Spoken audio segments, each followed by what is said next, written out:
Hello students, welcome to magnet brains Hindi medium. मैं लाली वर्मा आप सभी विद्यार्थियों का बहुत बहुत स्वागत करती हूँ। साथ ही साथ हर बार की तरह ये आशा भी करती हूँ कि आप सभी स्वस्थ होंगे, खुश होंगे, प्रसन्न होंगे और साथ ही साथ अपने आप का ख्याल बहुत अच्छे से रख रहे होंगे। बेटा हमेशा हमेशा कहूँगी मैं तो कि आपको अपने आप का ख्याल रखना ही है। जब हम रहेंगे स्वस्थ शरीर में ही स्वस्थ मस्तिष्क का वास होता है, ये आपने सुना होगा। और जब रहेंगे हम फिट तभी होंगे हिट। तो लेकर आई हूं आपके लिए कक्षा 10वीं हिंदी कोर्स बी, पाठ 9 है, आत्मत्राण कविता है, लिखा है रविंद्रनाथ ठाकुर जी ने। सुपर 30 मिनट रिवीजन सीरीज में एक बार फिर से आप सभी का स्वागत करती हूं।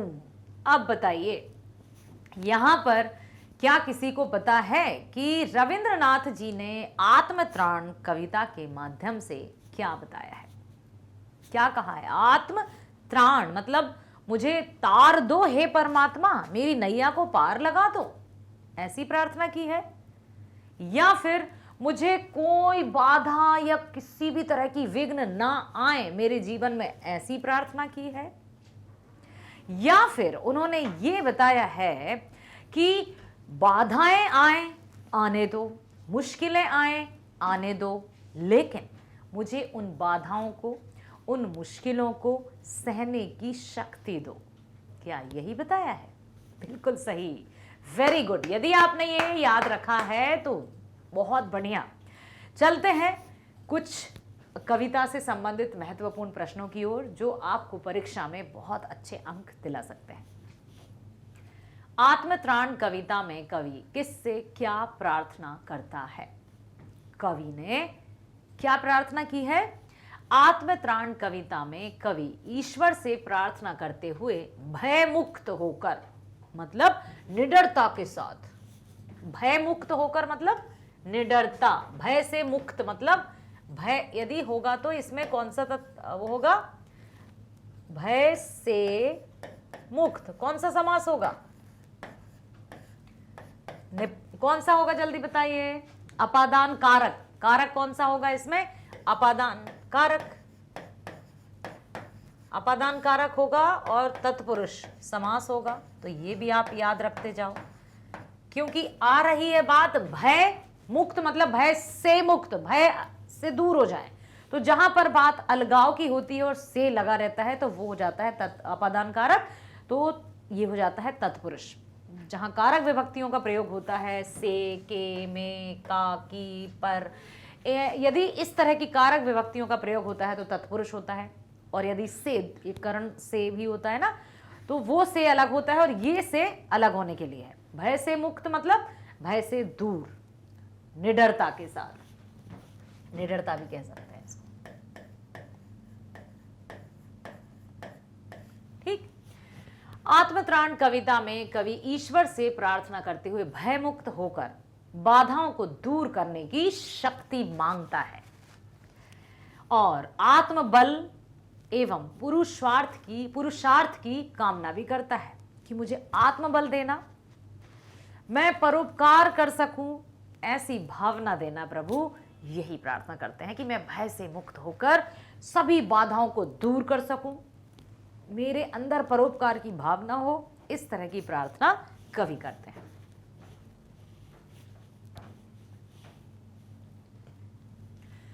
आत्मत्राण कविता के आधार पर कवि निर्भय होकर क्या वहन करना चाहता है? निर्भय मतलब ये भी है बिना भय के,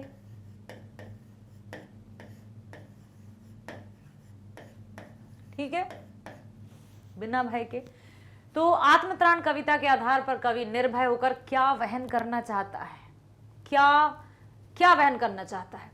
आत्मत्राण कविता के आधार पर निर्भय होकर कवि अपने उत्तरदायित्वों को निभाना चाहता है।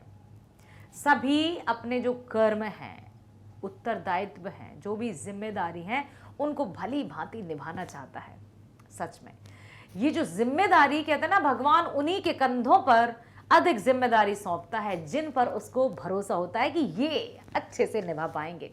तो जब कभी भी आपके ऊपर भविष्य में जिम्मेदारियां आती जाएं तो उनसे डरना मत, घबराना मत, उसने तुम्हें चुना है उन जिम्मेदारियों को निभाने के लिए, क्योंकि तुम बलशाली हो, शक्तिशाली हो, सहनशील हो, परोपकारी हो, इसलिए।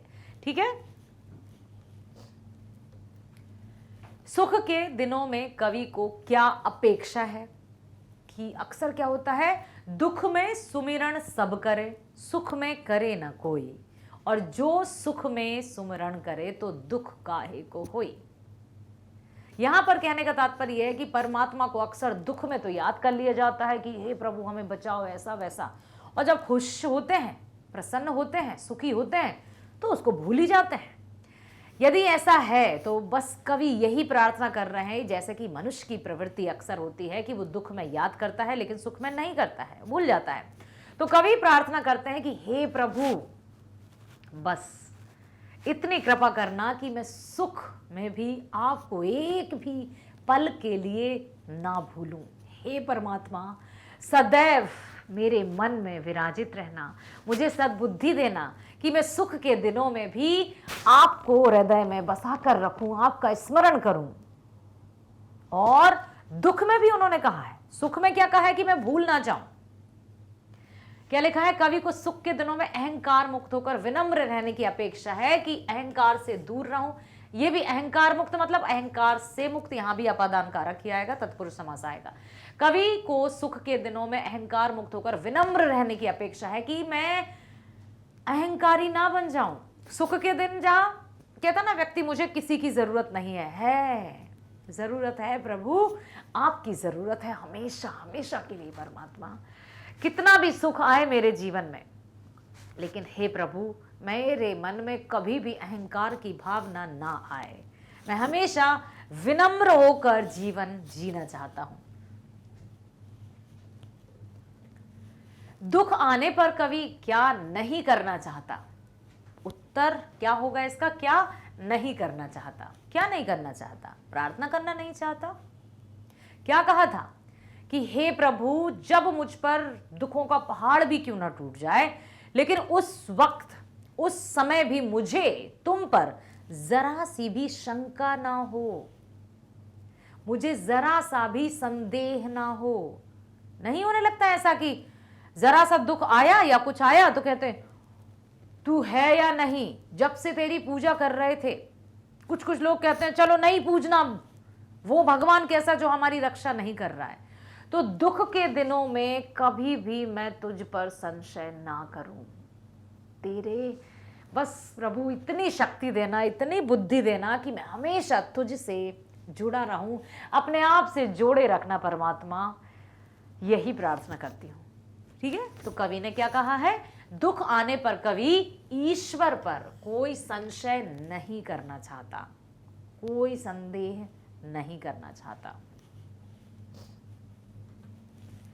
कवि किससे और क्या प्रार्थना कर रहा है, कुछ इस तरह से भी प्रश्न पूछा जा सकता है। या फिर आत्मत्राण कविता में विपत्ति आने पर ईश्वर से कवि क्या प्रार्थना कर रहा है, तब भी उसका उत्तर समान ही होगा। या फिर प्रश्न किस तरह से आ सकता है, आत्मत्राण कविता में कवि ने करुणामय से क्या प्रार्थना की है। इतना करना करुणामय, करुणामय मतलब जिसके मन में दया है, करुणा निधान सुजानशील स्नेह जानत राविरो। तो यहां पर करुणामय अर्थात ईश्वर। तो क्या प्रार्थना की है उन्होंने, आत्मत्राण कविता में कवि ने करुणामय ईश्वर से प्रार्थना की है कि हे करुणामय मुझे विपदाओं से बचाओ, मुझे संकटों से, या फिर मुझे संकट के समय में भयभीत ना हो। मतलब वो ये कहना चाहते हैं कि मुझे विपदाओं से बचाओ, मैं ये नहीं कहता हूं। मेरे रास्ते में कोई मुश्किलें ना आए, मैं ये नहीं कहता हूं।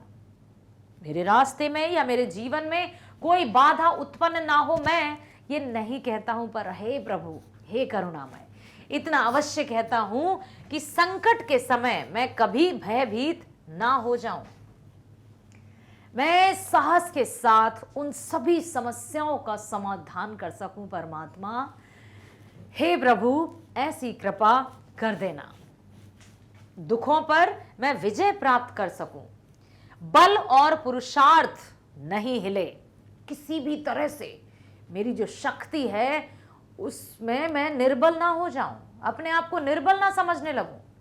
मेरे अंदर जो परोपकार की भावना है, जो विनम्रता का भाव है, वो कभी भी मेरे मन से दूर ना हो जाए।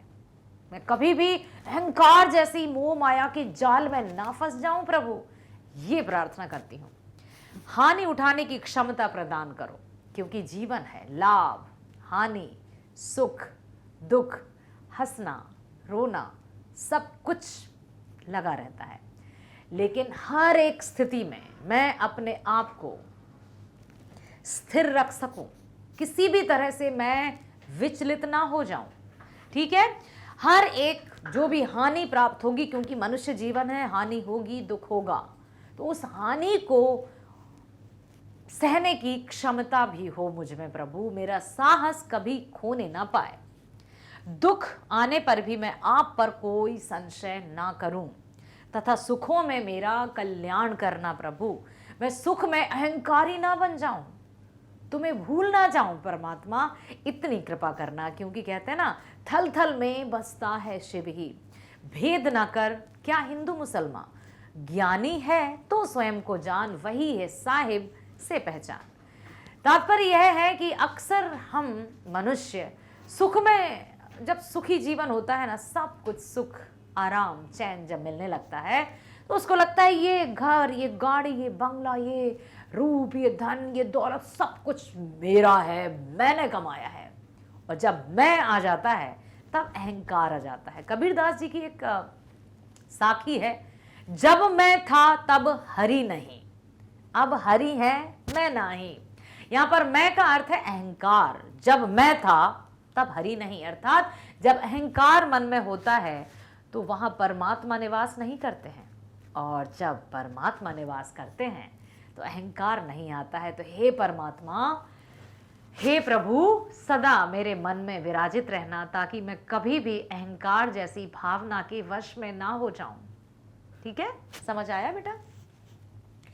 तो यहाँ पर कविता में कवि ने करुणा में ईश्वर से यही प्रार्थना की है कि हे करुणामय, मुझे विपदाओं से बचाओ, संकट के समय मैं कभी भयभीत ना हो जाऊं, दुखों पर मैं विजय प्राप्त कर सकूं, बल और पुरुषार्थ कभी ना हिले, हानि उठाने की क्षमता प्रदान करो, दुख आने पर भी मैं आप पर कोई संशय ना करूं, तथा सुखों में मेरा कल्याण करना, क्योंकि अक्सर सुख में विचलित हो जाते हैं। ठीक है, विपदाओं से मुझे बचाओ, यह मेरी प्रार्थना नहीं। कवि इस पंक्ति के माध्यम से क्या कहना चाहते हैं? क्या कवि ये कहना चाहते हैं कि मुझे, मेरे जीवन में कोई विपदा ना आए या कोई बाधा ना आए? तो फिर कवि की क्या प्रार्थना है? कवि ने कहा विपदाओं से मुझे बचाओ, ये मेरी प्रार्थना नहीं है। तो फिर प्रार्थना क्या है? प्रार्थना यही है कि प्रभु उन विपदाओं का सामना करने का साहस मुझ में आए, इतनी कृपा करना। इन पंक्तियों द्वारा कवि ने यह कहा है कि हे प्रभु, मुझे आप मुसीबतों या कठिनाइयों से मत बचाइएगा, भले ही मत बचाओ। जब मेरा चित्त मुसीबतों तथा दुखों से बेचैन हो जाए तो भले सांत्वना भी मत दो, पर हे प्रभु बस आप इतनी कृपा अवश्य करना कि मैं मुसीबत तथा दुखों से घबराऊं नहीं, बल्कि उनको सहर्ष सहन करके उनका मुकाबला करूं। हे प्रभु, सच्चे मन से यही प्रार्थना है। समझ में आया बेटा? कि इन पंक्तियों द्वारा कवि ने कहा है कि मुझे आप मुसीबत या कठिनाइयों से भले ही मत बचाना, ठीक है, मेरा चित्त मुसीबतों या दुखी से बेचैन हो जाएगा तो मुझे सांत्वना भी मत देना, पर हे प्रभु इतनी कृपा करना कि मैं मुसीबत और दुखों से घबराऊं नहीं, बल्कि उनका सहर्ष सामना करूं, मुकाबला करूं और उनको परास्त कर सकूं। ये इतना साहस अवश्य देना। ठीक है, कवि कोई सहायक ना मिलने पर क्या प्रार्थना करता है बताइए? अब जैसे अक्सर सुख के सब साथी दुख में ना कोई, मेरे राम तेरा नाम दूजा ना कोई, सुना होगा आपने। तो यहाँ पर कवि यही कहना चाहते हैं कि अक्सर जब सुख, चैन, आराम, धन, दौलत सब कुछ रहता है तो सब हमारे मित्र बन जाते हैं। अक्सर जिसके पास धन, दौलत, यश, प्रसिद्धि सब होती है तो उसके कई मित्र होते हैं अनगिनत। अनायासी व्यक्ति कहता है पता है वो ना हमारे रिश्तेदार हैं। और जब गरीबी या निर्धनता आती है तो सगे संबंधी भी उनसे रिश्ता काट लेते हैं, अर्थात उनसे कोई संबंध नहीं रखते हैं। तो कवि का प्रश्न यही है कि कवि कोई सहायक ना मिलने पर क्या प्रार्थना करता है कि यदि विपदा के समय कोई सहायक ना मिले तब क्या होगा। कवि कहते हैं कि यदि ऐसी परिस्थिति आ जाए कि कोई भी सहायक ना मिले, अर्थात कोई सहायता करने वाला ना हो, तो भी मेरा आत्मबल, मेरा साहस, हिम्मत, बल और पौरुष बना रहे प्रभु, बस।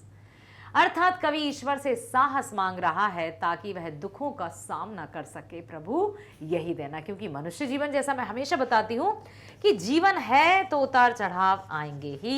ये मत कहना कि हमारा जीवन बिल्कुल सीधा चले, जहां सीधा गया वहां जीवन ही नहीं है, वो तो मृत्यु है। ठीक है।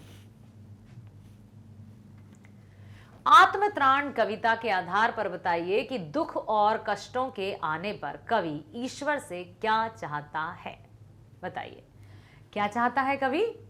दुख या कष्ट जब उसके जीवन में आ जाएं तो वो कहेगा हे भगवान तुमने ये क्या कर दिया, तुम कैसे हो। नहीं, वो ये कहना चाहता है कि मनुष्य जीवन है, दुख भी आएंगे, कष्ट भी आएंगे, परंतु हे परमात्मा मुझे सभी दुखों को सहने की शक्ति देना।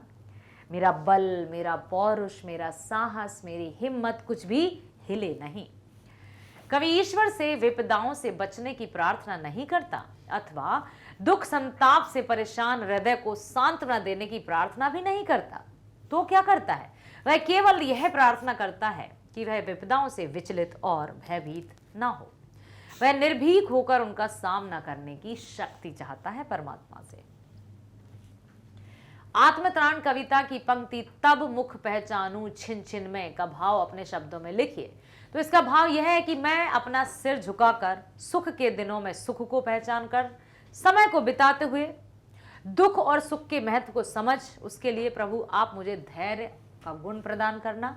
ना ही मैं सुखों में, भोग विलास में ऐसा लीन हो जाऊं कि मैं तुम्हें भूल जाऊं, ना ही दुखों में ऐसा बुझ जाऊं कि मैं तुम पर संशय करूं। ठीक है, याद रखना। आत्मत्राण कविता में कवि अंत में क्या अनुनय या प्रार्थना करते हैं। जो अंतिम पंक्ति है उसमें क्या कहा था, अंत में कवि ने यह अनुनय किया है कि मैं सिर झुकाकर सुख और दुख दोनों प्रकार के दिन पहचानते हुए अपना समय व्यतीत कर सकूं। ठीक है, ना तो भोगों में इतना लिप्त रहूं कि अपने आप को तुझसे दूर कर लूं, और ना ही दुखों में इतना निराश हो जाऊं कि तुझ पर ही संशय कर बैठूं। हे प्रभु मुझे सुख में भी सामान्य रखना, संतुलित रखना, और दुख में भी साहस प्रदान करना कि सुख में भी मैं अपने आप को एक उसी तरह से एक साधारण मनुष्य की तरह आगे बढ़ाता जाऊं और किसी भी तरह से मोह माया जैसे लालच के दलदल में ना धंस जाऊं। यदि ऐसा होता है तो व्यक्ति के मन में अहंकार की भावना का निवास हो जाता है। अहंकार मतलब मैं, और जब मैं हूं, जब मैं था तब हरि नहीं। जब अहंकार होता है तो परमात्मा नहीं रहते। और दुख आने पर तुझ पर किसी भी तरह से संशय ना करूं। ठीक है, ना तो सुख में तुझे भूलूं, ना ही दुख में तुझ पर कोई संदेह करूं। तो अंत में कवि ने यही अनुनय किया है कि सिर झुकाकर सुख और दुख दोनों प्रकार के दिन पहचानते हुए अपना समय व्यतीत कर सकूं, दुखों का सामना पृथ्वी पर रात्रि के व्यतीत होने की तरह प्रतीक्षा करके कर सकूं। अब यहां पर दुखों को रात्रि कहा है तो सुख क्या हुए, दिन। दिन क्या है, उजाला। उजाला क्या है, सूर्य। ठीक है, और ज्ञान भी। ये सब वही दुख, रात, अंधकार या अंधेरा। ठीक है, काली रात्रि और अज्ञान, ये सब एक दूसरे से जुड़े हुए हैं बेटा।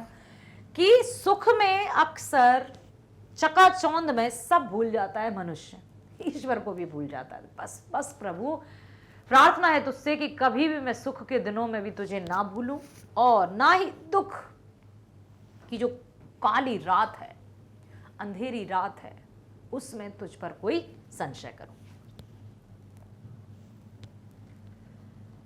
आत्मत्राण शीर्षक की सार्थकता कवि के संदर्भ में स्पष्ट कीजिए, या फिर प्रश्न पूछा जा सकता है आत्मत्राण शीर्षक की सार्थकता सिद्ध कीजिए। ठीक है, तो यहां पर आत्मत्राण का अर्थ क्या है, सबसे महत्वपूर्ण, सबसे प्रथम प्रश्न। आत्मत्राण मतलब आत्मत्राण का रक्ष है, अर्थ है स्वयं की रक्षा करना, स्वयं अपनी सुरक्षा करना। ठीक है, आत्मत्राण मतलब स्वयं अपनी सुरक्षा करना। ये नहीं कि विपत्ति आई और हम रोते गाते कहीं भी चले गए, बचाओ बचाओ प्लीज प्लीज प्लीज। नो, मनुष्य तन दिया है ना ईश्वर ने, बुद्धि दी है ना, तो हमें अपने आप को सुरक्षित रखना होगा। आत्मत्राण कविता के माध्यम से रविंद्रनाथ ठाकुर जी ने यही संदेश दिया है कि हमें स्वयं की सुरक्षा करनी ही होगी। समझ में आया? कब तक हम किसी के बलबूते पर नहीं, कि कुछ लोग नहीं होते जो दूसरों के कंधों पर बंदूक रखकर चलाना चाहते हैं, और कोई कंधा हटा ले तो दोषारोपण भी उसी पर करते हैं। अरे तो खुद के बाजुओं में वो दम लाओ, वो बल और वो पौरुष लेकर आओ जिससे हमें दूसरे के कंधे की जरूरत ही ना पड़े। स्वयं अपनी सुरक्षा करना है आत्मत्राण का अर्थ। इस कविता में कवि ईश्वर से सहायता नहीं मांगते, वे ईश्वर को हर दुख से बचाने के लिए नहीं पुकारते, तो क्या कहते हैं? वे स्वयं अपने दुख से बचने और उसके योग्य बनना चाहते हैं। हे प्रभु, दुख आएंगे, लेकिन मैं आपसे ये नहीं कहूंगा कि मेरे जीवन में दुख ना आए। दुख आएंगे क्योंकि मनुष्य जीवन है, लेकिन बस इतनी प्रार्थना है तुझसे कि मैं उन दुखों को सहने के योग्य बन सकूं। इतना साहस देना, इसके लिए वह केवल स्वयं को समर्थ बनाना चाहता है। इसलिए यह शीर्षक विषय वस्तु के अनुरूप बिल्कुल सही और सटीक है। सच में आत्मत्राण का अर्थ है स्वयं की सुरक्षा करना, और इस कविता के माध्यम से कवि ने ईश्वर से यही प्रार्थना की है कि सुख में भी मैं तुझे भूलूं नहीं, दुख में भी मैं तुझ पर संशय ना करूं। मैं ये नहीं कहूंगा कि मुझे दुख मत देना या मेरे मार्ग में कोई बाधाएं मत देना। ठीक है, अच्छा, आत्मत्राण कविता से आपको क्या प्रेरणा मिलती है? ये कविता ना प्रेरणा से भर देती है।